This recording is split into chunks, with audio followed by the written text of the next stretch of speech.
Mas tu tá achando que tá havendo essa postura de atuação? Tu acompanhou o começo da CPI? Eu acho que está começando a haver na CPI do MST. Eu acho que está começando a haver.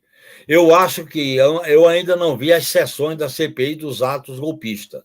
Vamos acompanhar. Mas eu acho que as indicações que foram feitas, eu acho que o pessoal tem condições de desempenhar esse papel. No meu modo de entender, tem. Aí é um problema de orientação política, né, Maria Fernanda? E eu estou batalhando para que o nosso pessoal tenha essa noção do enfrentamento político. Não dá para tentar convencer a direita.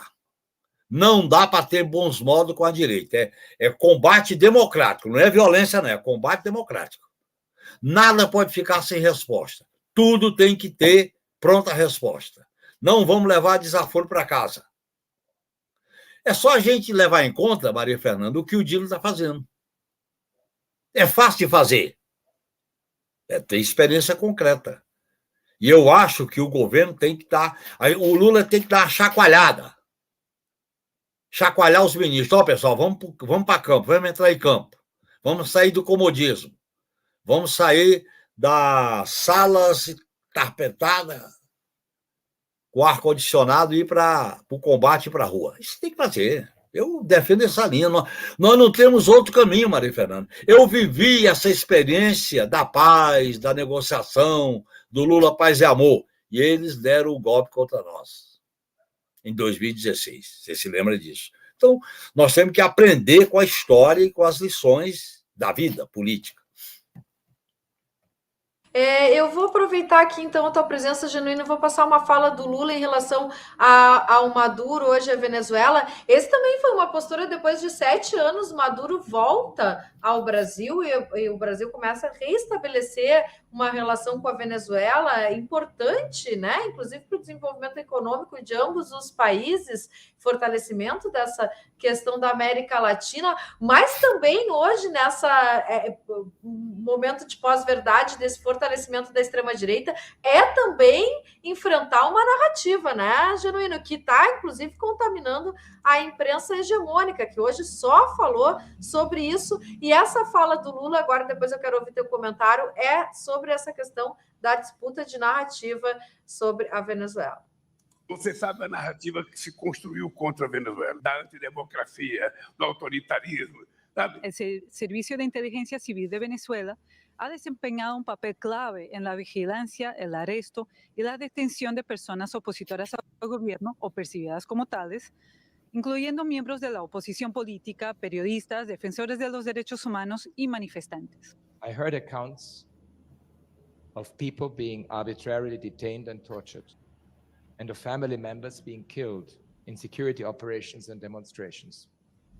One woman was overcome with emotion as she recounted how 2 years ago her sister had been detained, raped, and tortured. In my meetings with the president and the ministers, I called for all people who have been arbitrarily detained to be released. The failure to hold security forces accountable for such serious human rights violations suggests that the rule of law is virtually absent in Venezuela. Eu vou em lugar que as pessoas nem sabem aonde fica a Venezuela, mas sabem que a Venezuela tem problema da democracia, que o governo não tem das quantas. Então é preciso que você construa a sua narrativa. E eu acho que por tudo que nós conversamos, a sua narrativa vai ser infinitamente melhor do que a narrativa que eles têm contado contra você.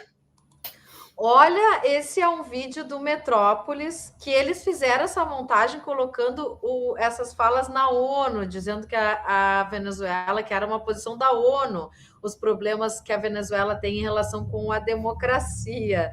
O que tu achas de tudo isso, Genuíno? Em primeiro lugar, eu quero me associar à coragem do Lula. Recebe Maduro no Palácio do Planalto e faz esse discurso de enfrentar essa narrativa autoritária, preconceituosa, para cumprir os objetivos americanos de América para os americanos. Eu acho que a Venezuela é o país que mais fez plebiscito, mais ouviu a população para vários temas. Eu acho que é um erro, é um equívoco esse pessoal falar em ditadura na Venezuela.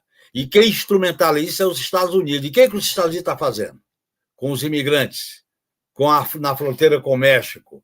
O que faz com os movimentos sociais que lutam contra o racismo? O que faz com as guerras que espalharam pelo mundo inteiro?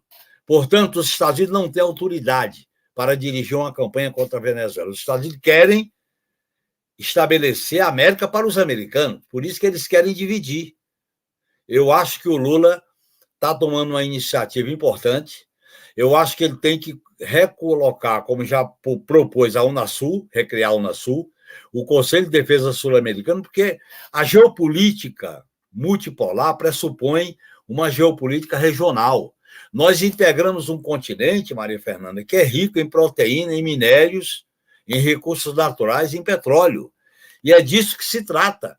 Esse ódio à Venezuela é exatamente pelo que a Venezuela tem de reserva de petróleo, que eles querem liquidar com essa pretensão, com essa política nacionalista da Venezuela. E aí eles articulam os eunucos do neoliberalismo, os eunucos dos americanos, para fazer proselitismo contra o Maduro, contra a Venezuela. É só abrir a mídia corporativa e familiar para a gente ouvir os discursos raivosos, mentirosos, e os desafios. Cada país tem seus desafios, tem seus problemas que tem que ser enfrentados. Mas, no meu modo de entender, eu acho que o Lula está convencido de uma política externa soberana, ativa e altiva. Essa reunião dos presidentes e chefes de Estado é muito importante. Eu acho que tem que ter desdobramento na estruturação da integração sul-americana, inclusive na área da defesa. E não é por acaso, Maria Fernanda, antes da reunião dos presidentes da América do Sul, vem a chefe da Força Militar no Atlântico Sul, a comandante da Força Militar no Atlântico Sul. Isso não é por acaso. Quer dizer, então nós temos que compreender o que está em jogo. O Brasil vai lucrar muito com o mundo multipolar.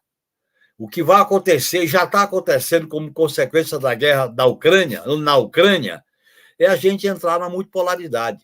Os Estados Unidos estão numa fase de decadência econômica. Veja aí a discussão sobre a dívida, o teto da dívida. Veja a discussão da eleição dos Estados Unidos. Veja a crise econômica e social nos Estados Unidos.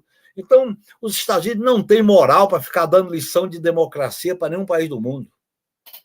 Nem muito menos a ONU, que convalidou a guerra do Iraque, convalidou a guerra na Líbia, convalidou o Afeganistão, convalida o que está acontecendo por parte do Estado de Israel contra os palestinos e vem falar que autoridade tem para falar em democracia? Quer dar lição de democracia? Não dá para a gente aceitar isso calado. Eu acho que o Brasil tem um protagonismo, porque ele integra uma região importante que não tem conflito com nenhum país. Nós não temos conflito, nós não temos contencioso militar. E eu acho que essa reunião é muito importante e, no meu modo de entender, tem certas questões que o Lula acerta muito bem. Inclusive, a Folha de São Paulo hoje deu uma manchete dizendo que o Brasil recebia Maduro com pompas de chefe de Estado, como se ele não fosse o chefe de Estado, ele é o presidente da Venezuela. É presidente e chefe de Estado, mas essa mídia corporativa subserviente, eles tentam deslegitimar o chefe de Estado, porque eles rezam a cartilha do imperialismo, a cartilha da ordem econômica mundial pró-imperialista. Essa é a cartilha de um pensamento, é o velho pensamento único, o consenso de Washington, é a velha postura que eles se orientam para criminalizar os governos progressistas. Eles não aceitam que a Venezuela tenha trilhado esse caminho. Tem problema? Vamos discutir. Tem desafio? Vamos discutir. Agora, essa criminalização é uma visão maniqueísta, reacionária e autoritária. Não dá para a gente aceitar isso calado. Eles querem impedir a vitória dos progressistas da Argentina. Olha o que eles fizeram com o Chile. Encantaram o Boric com o ajuste fiscal e com a política externa. Olha a situação do Boric lá em termos de pesquisas, em termos de prestígio eleitoral. Olha o que o Gustavo Petro está fazendo na Colômbia. Está restabelecendo as relações com a Venezuela, buscando acordo de paz e fazendo reformas sociais que vai mudar a estrutura e a superestrutura da Colômbia. Esse é o caminho. Esse caminho de subserviência, olha a crise do Peru, olha a crise do Equador. É a subserviência que não leva esses países a um futuro nacional, democrático e popular. Eu vou passar aqui a fala do Maduro no encontro com o Lula, compartilhar contigo, Genuíno, e com os nossos espectadores. Aqui está. Deixa eu ver se vai aqui.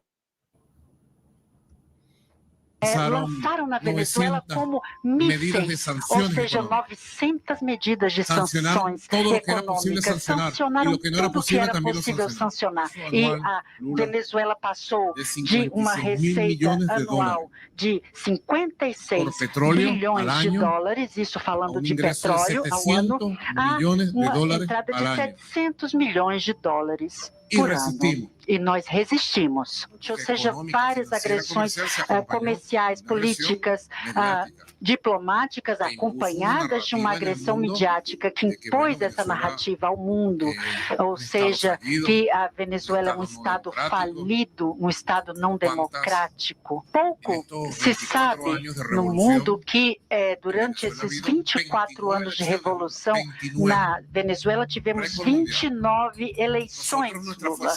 E nós, com nossas forças políticas, modestamente, ganhamos 27, perdemos 2.